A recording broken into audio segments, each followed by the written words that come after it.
heavy hearts. As you know, we lost one of our own, and we stay committed to making sure that we conduct a very thorough investigation to get all the answers for Tara's family, all her loved ones, and for our Sacramento Police Department family as well. Tonight we do have an update, and with me this evening will be Chief Hahn, Deputy Chief Ken Bernard, and our Assistant City Manager Chris Conlon. As we start this update, we do want to show a video, and this video is a small clip of a body-worn camera at the scene during the shooting.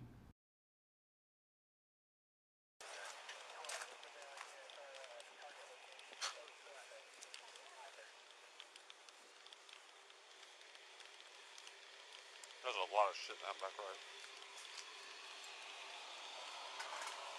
Hey, Adele Police Department. Adele Police Department, you're not under arrest, you're not in trouble.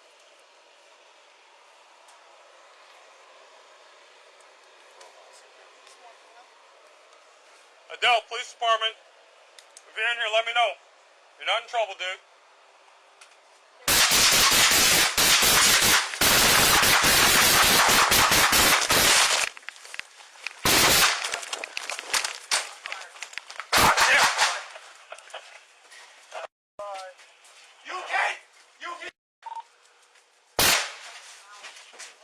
This is a high-powered rifle. Get out here now.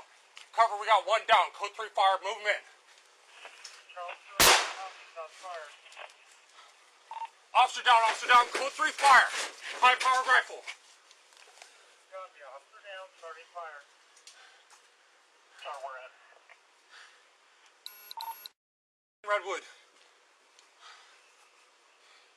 Who's in front of this boat right here? Get back here. Where you at? I'm in between all this shit. Ah, shit. Got you at Redwood. Stay down. Hey. Yeah, he's still shooting. He's talking.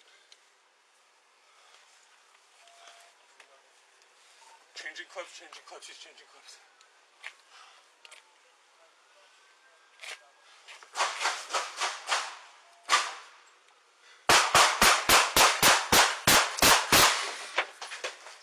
Get out. Get out of here! Go, back out. He's in front of the boat. Move. Get out. Get up, go. And at this time, I'll bring up Chief Hahn to provide a few more details.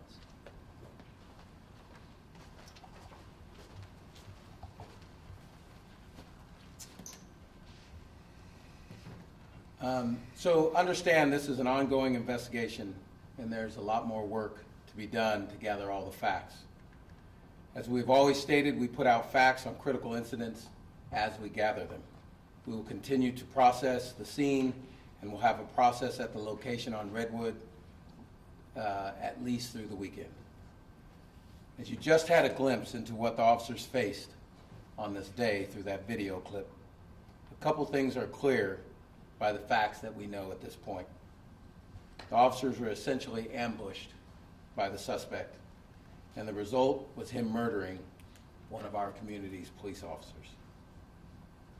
Throughout much of this incident, from the first time the suspect shot at our officers, murdering Officer O'Sullivan at 6:10 p.m., he continued to fire at officers for over 4 hours. He typically shot rounds at officers every time he observed any sort of movement. He fired at the armored cars and officers multiple times. We want to make sure we provide our community the facts as we obtain them and confirm them. There's a lot of speculation about this incident and many aspects of this incident, so I'd like to address some of those at this time. It is clear by the suspect's action that he was intent on murdering additional officers and was taking action to do just that, repeatedly shooting at officers throughout much of this incident. We now know that he had multiple weapons in multiple buildings on the property, both handgun and rifles, along with numerous rounds of ammunition. Due to the fact that the officers believed they were being shot at with a high-powered rifle, they had officers retrieve our armored vehicle. I truly believe if officers utilized the equipment they had at the time, prior to retrieving the armored vehicle, we would have additional officers murdered on that day. If officers utilized the squad car with ballistic doors, this protection does not protect against high-powered rifle rounds. Those officers would have surely been killed. If officers utilized their bulletproof vests or their handheld ballistic shields, they would have been killed. These pieces of equipment do not protect against high-powered rifle rounds. This was an ambush-style attack on Sacramento police officers that lasted for hours. Under the most dangerous and trying circumstances, our officers performed admirably. The best proof we have that this is the case is by knowing no additional officers were killed by the suspect and no community members were injured or killed by the suspect. With the facts as we know them today, that is amazing because the suspect was truly intent on harming additional people. I'm extremely proud of how our officers served our community that afternoon and how they served each other.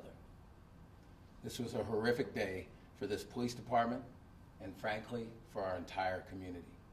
We lost an amazing person and a bright light for our entire community.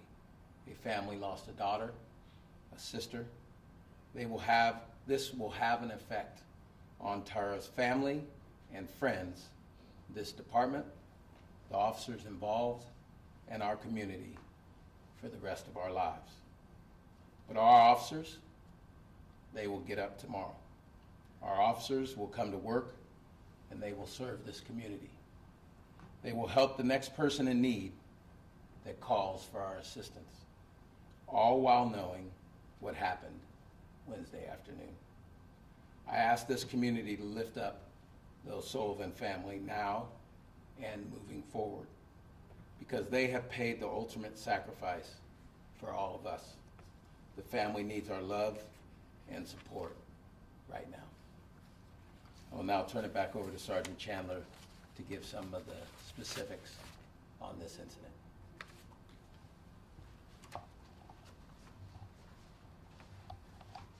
Okay, our initial information that we put out was that our officers were assisting a female who was gathering belongings at this address in the 200 block of Redwood Avenue.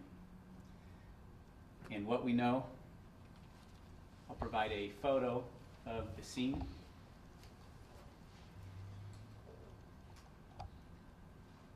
This photo here is the scene where this took place.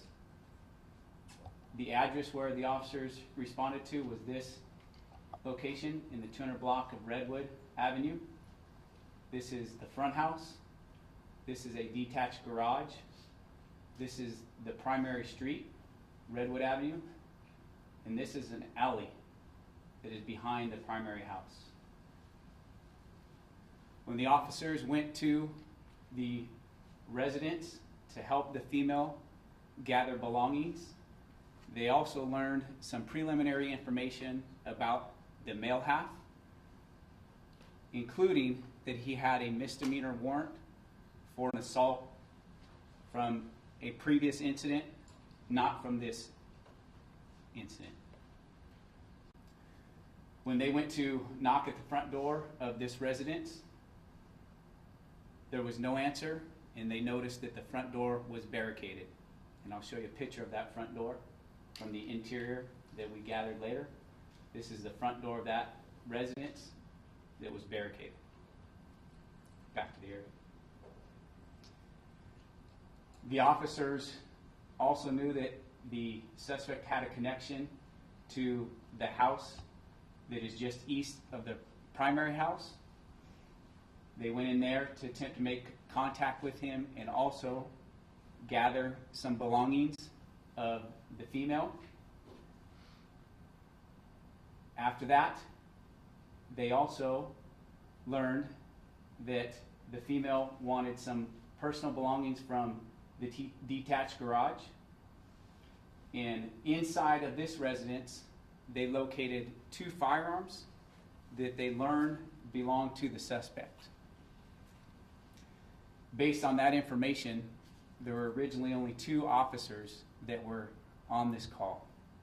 After learning about this suspect having 2 firearms in this residence and potentially having access to more firearms, the officers asked for additional officers to respond and help due to the potential of the suspect having additional firearms. In addition to the 2 officers, 3 additional officers responded to help as they developed a plan to go knock on the door of this detached garage, because they had already knocked here and they knew that the front door was barricaded, and the female that they were helping wanted some belongings from this detached garage. The officers developed a plan as they were in the neighboring residence yard, and they developed a plan, and the video that you observed was body-worn camera video of an officer who was the primary officer going to make contact in this detached garage. That officer had 4 additional officers with him, including Tara. And as you saw in the video, the officer knocked, announced his presence, went inside that detached garage, and that's when the officers were ambushed. And that's when Tara was struck by gunfire.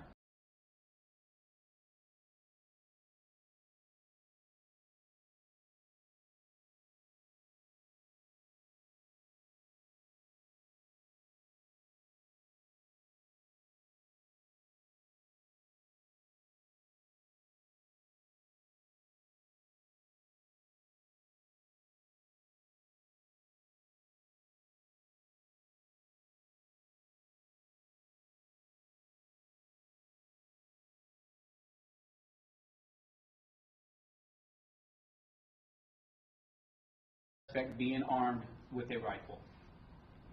Officers established a perimeter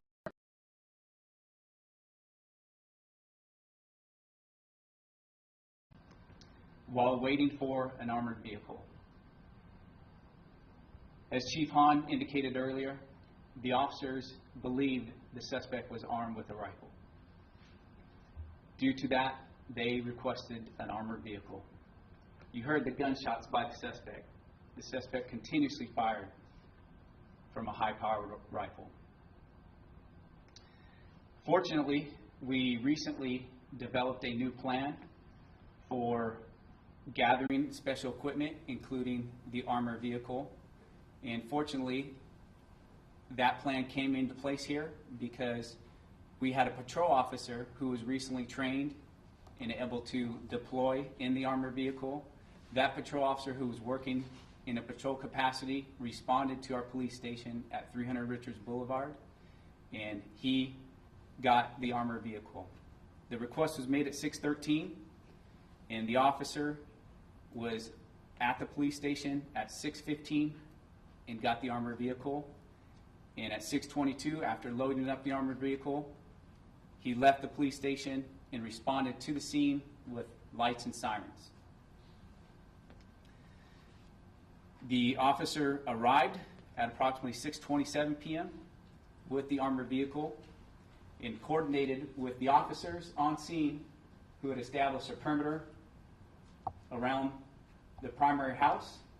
And at that time, they believed the suspect was in this front house, and they continued to hear gunfire coming from the suspect.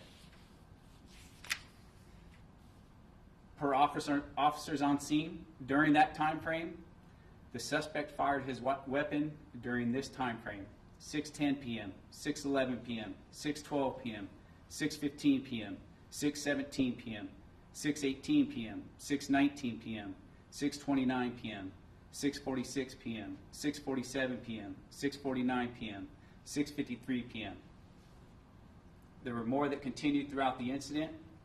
all the way up until 10:29 p.m. Overall, throughout the entirety of this incident, the suspect fired at least 30 different times.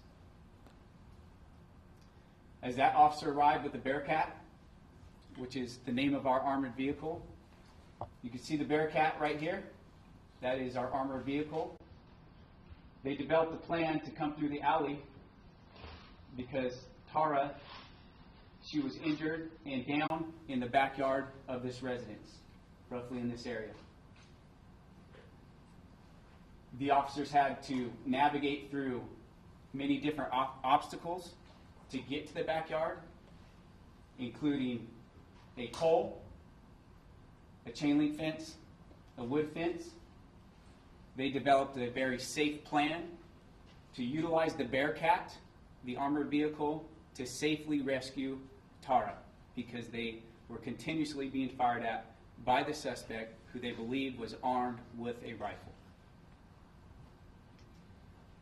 They navigated the Bearcat by breaching the rear fence. As they breached the rear fence, the suspect continued to fire at the Bearcat, and the Bearcat was struck by gunfire multiple times. As they entered the backyard, they had to navigate through other items in the backyard, and as they continued to move, the suspect continued to fire at the Bearcat. As they got within close proximity of Tara, one officer exited the Bearcat and returned fire at the suspect, while multiple other officers rescued Tara. At that point, they placed her in the armored vehicle as the suspect continued to fire at the Bearcat. After placing her in the vehicle, they backed out. As they backed out, the suspect continued to fire at the Bearcat. As they backed out, the Bearcat became disabled, and that's where it became disabled. And that's when multiple officers carried Tara out of the area to a patrol vehicle and transported her to a hospital. As she was being transported to a hospital, we know that a CHP officer was rendering aid, and that CHP officer has extensive medical training, including being a first aid trainer for his department, an EMT, a combat medic, a licensed practical nurse in the military. We're very thankful for that CHP officer.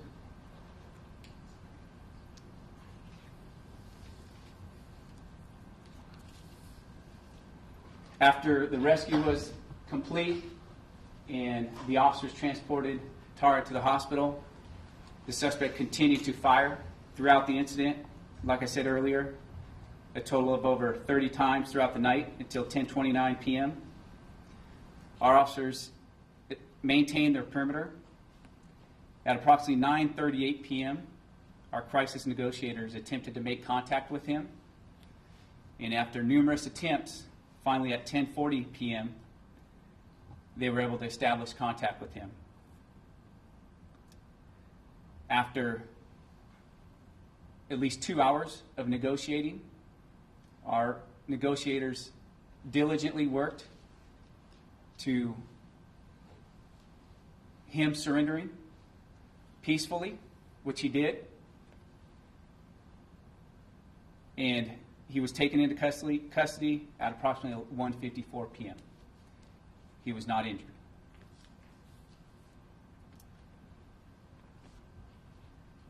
We have since been doing a very extensive investigation. As you can imagine, the crime scene is very, very large.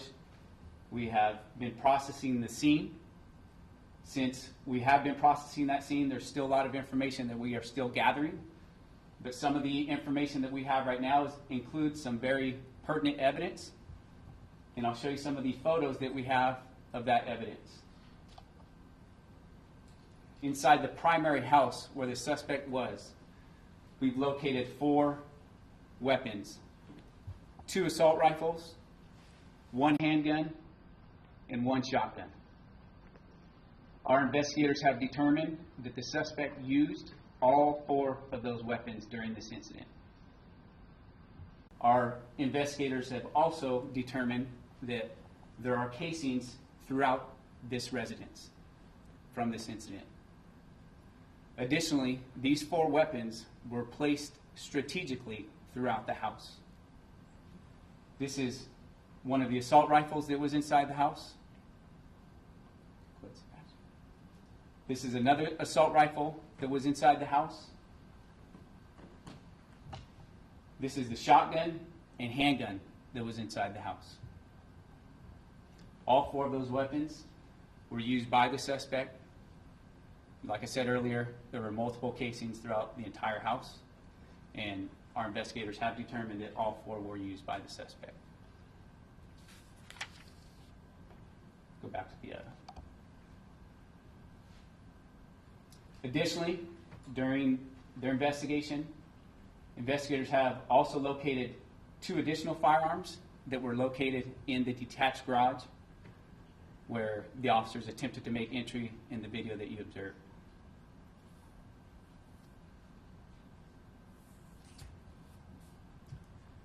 We know that our investigators will continue to process the scene, and we do expect them to be out there through the weekend. We do know that our officers during this incident fired at least 100 rounds at the suspect, and we continue to gather additional evidence and process the scene. So that information is still pending on a total round count.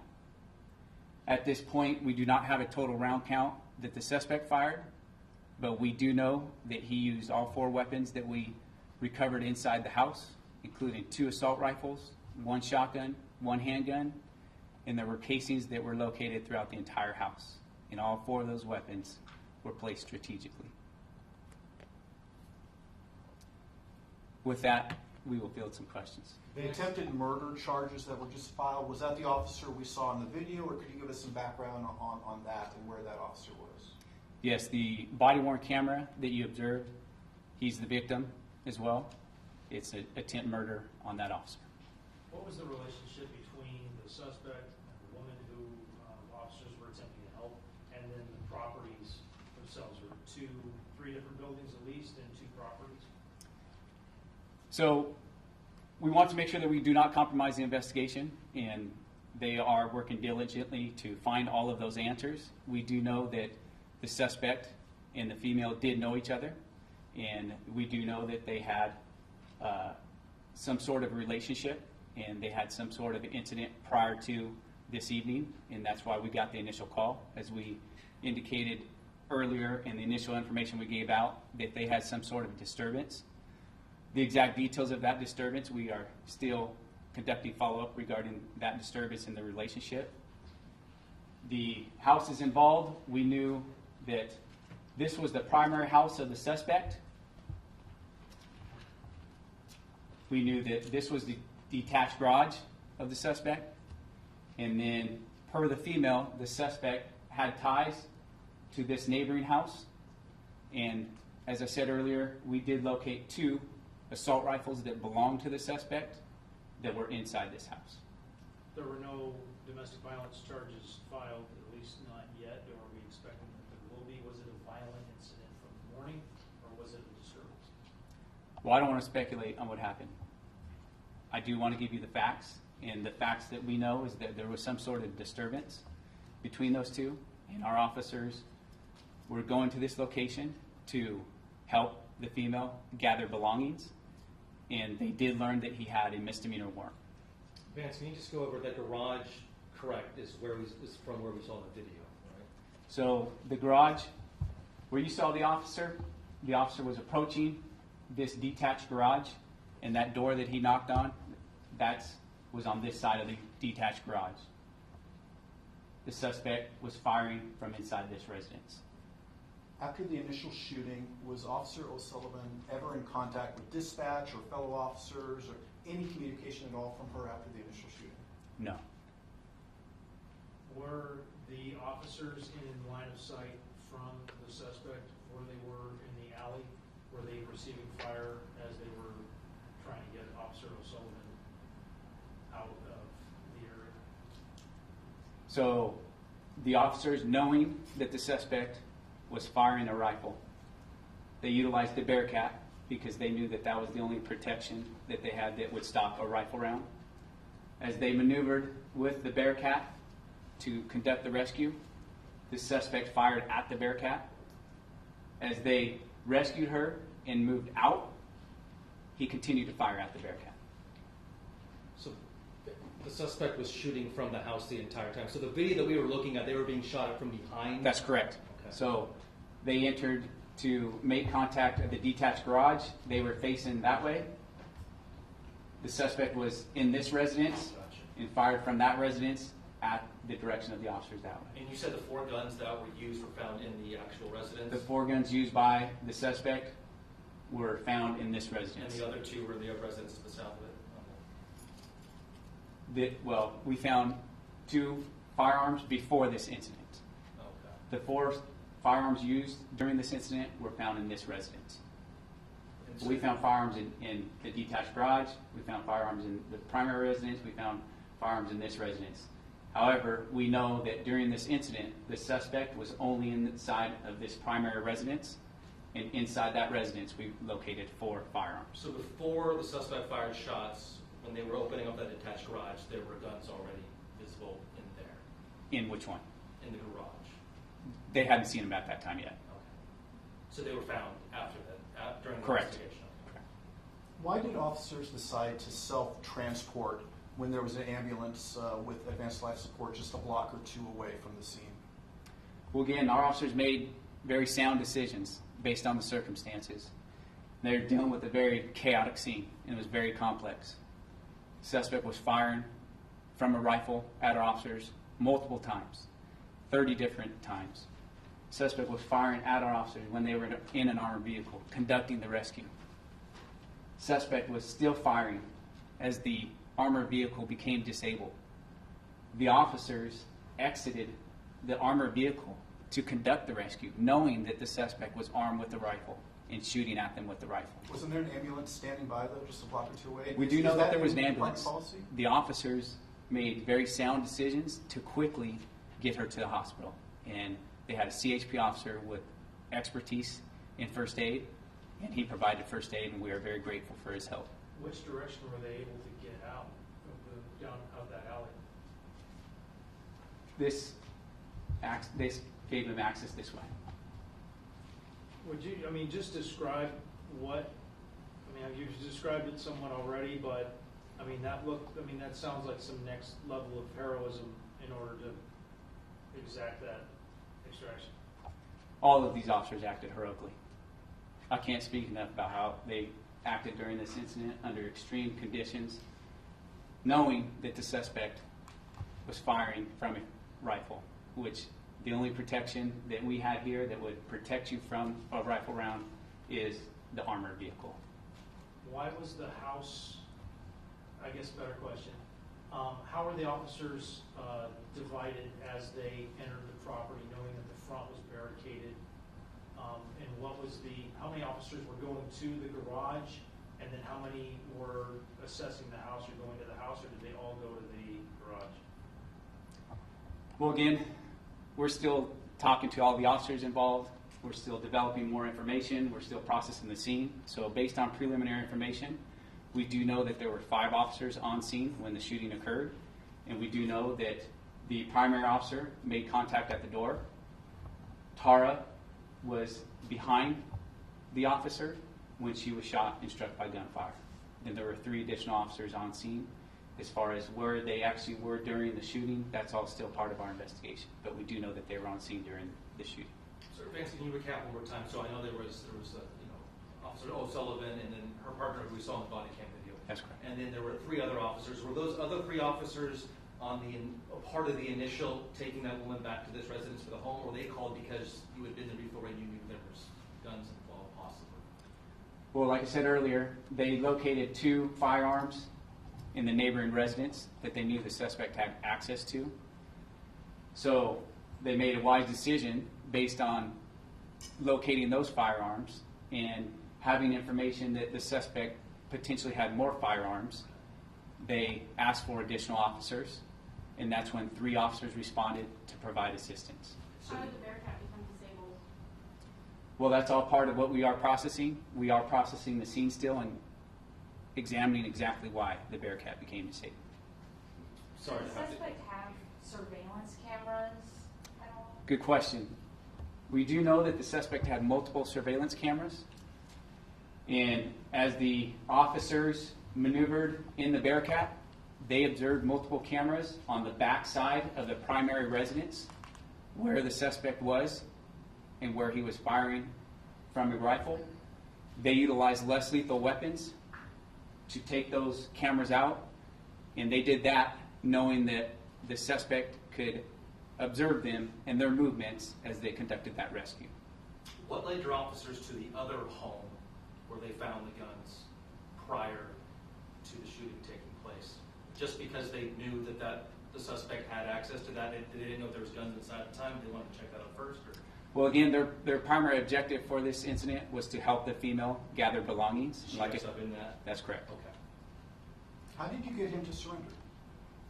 Our crisis negotiators are highly trained, and they work diligently for at least a couple hours, and we're very grateful for their work. And despite the suspect firing on 30 different occasions from 6:10 p.m. all the way until 10:29 p.m., and to safely surrender.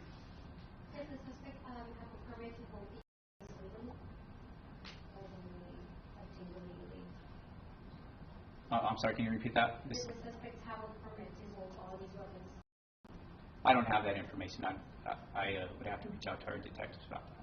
Chief, But not that I'm aware of as far as permit. Our deadline, could you maybe just take a question or two? I don't know if you had any personal interactions with Officer O'Sullivan or anything along those lines. Have you had a chance to talk to her family? And can you just give us your thoughts about this specific officer? Yeah, I knew Officer O'Sullivan, and I have talked to her family. I think she has an awesome family. That is probably the reason why she was such an incredible person, and I think they're going through the same thing all of us would be going through. It's really tough on them.